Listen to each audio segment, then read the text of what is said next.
Whoa, whoa, whoa, hold on a second. Did I type that right? Does that say MOAB? That's right, you guys, you read it correctly. I finally got my first MOAB, and I know what you're thinking. YouTube doesn't need another MOAB video, right? But I like to post high-scoring gameplays, you know, relatively high, and this is pretty much as high as it's gonna get for me, so I'll take it. So, it was during a round of free-for-all, and I normally never play free-for-all. I actually felt really weird playing it because I felt really out of my element. Normally, I play Team Deathmatch, and you guys probably know that just by watching the live streams and stuff. I usually have gameplay that's either Team Deathmatch or Team Defender or Team something, and usually just running around killing people, just rushing toward their spawn and stuff like that. But I basically go everywhere that my team isn't, because I know that's where I'm going to find enemies. And I was just getting so fed up with Team Deathmatch because I kept getting in rooms with a bunch of randoms on my team who weren't helping defend me or anything like that. They weren't getting a lot of kills, and I would get stuck on them because they're getting in the way, and I was just like, forget it, I'm gonna do free-for-all. And I'm really bad at free-for-all normally, because in free-for-all, what happens is people will spawn like right next to you, like a couple steps away, or they'll just jack-in-the-box you right in the ass. So I've been trying to get used to free-for-all. I've been playing really carefully, kind of campy, just because of the spawn issues. There's so many people, and I just feel like I get spawn killed a lot in free-for-all. And I don't know if that has to do with just the spawns themselves, or the map size, or just where people are, or maybe I just suck. But I've been playing carefully, and when I got into lockdown for this round, I knew I wanted to hold down this building with the second story, because there's just the two entrances. I had my claymores ready at the door, and it seemed to work out pretty well. But, you know, I wasn't trying to go for a MOAB, I was just trying not to die. That's typically what I try to do whenever I play any game, is I don't want to die. Most people don't want to die when they play Call of Duty. So I was just, you know, defending myself. I had my portable radar out, and usually I have my eyes glued to the minimap anyway, even during Team Deathmatch or anything like that. I'm constantly looking at red dots, trying to find where people are. And I know during the live streams, a lot of you guys go, how do you play so well? You're such a good player, and how can I get better? And to that, I just have to say I'm really not that good of a player. I think of myself as pretty average, you know. I get good scores sometimes I do really bad, and it's just typical, you know. Most people have their ups and downs, and I feel like that's where I'm at. But if I could give you guys any tips, I guess I would just say pay attention to the radar, know where your enemy is, basically, and whatever you have to do to figure that out, that's going to help you a lot.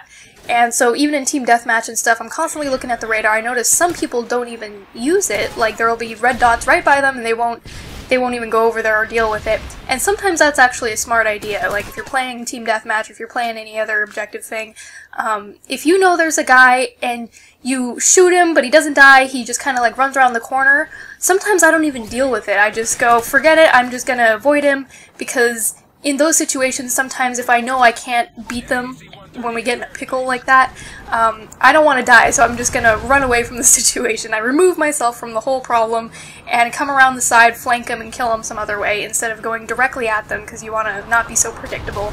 They know you're coming, you're already shot at them, so utilize your UAVs and your portable radars as much as you can, especially in free-for-all where, you know, they pop up all over the place, even right next to you sometimes, right behind you in your own spawn. So just be very aware of your surroundings. And another thing that really helps is a decent headset. I can really attest to this because for a long time I didn't want to get a gaming headset. I was just kind of cheap and didn't want to drop the extra dollar on it. And then I was like, okay, I got some money, I have like 40 bucks I can spend on a headset, and it was totally worth it, you guys. I know I did the sound whore video, and that is what you have to do in this game, or any first-person shooter where you're creeping around and you're trying to hear the enemy, because you definitely can. Unless they have dead silence on, I guess you can't really prevent against that. But most of the time, you'll be able to hear little tiny footsteps, or you'll hear some gunshots around the corner, and sometimes that's all it takes to get a jump on the enemy. So I would definitely suggest that if you don't have a gaming headset, that you get one, and if you have one and you don't really utilize it to its full potential, I would get used to sound whoring, because that might actually improve your game a lot. But extra accessories aside, I would just say get used to your character that you're using. Get really comfortable with the controls, make sure you're at a looking speed that's right for you.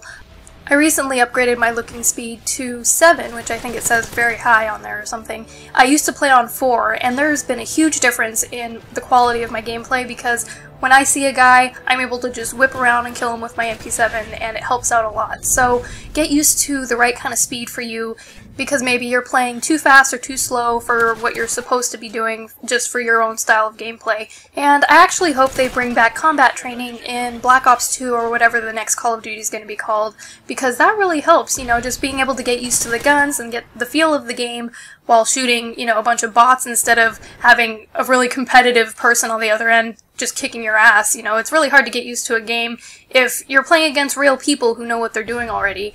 And I think any competitive multiplayer FPS should have some kind of practice mode, not just a private match, but a real practice setting like combat training available so that you can get used to the game. Alright, well anyway, right around here I call in my MOAB. That's pretty much all I've got for you guys as far as improving your game, and I just wanted to give you some insight into what helps me play, and if that helps you guys as well, then that's awesome. And I hope you enjoyed this gameplay. Like I said, it was my first MOAB and I was super excited, and then I get killed at the last second and it ends up in the final kill cam. Go figure, right? Womp womp. Alright, well thanks for watching you guys, and I'll see you next video. Mwah! Take it easy.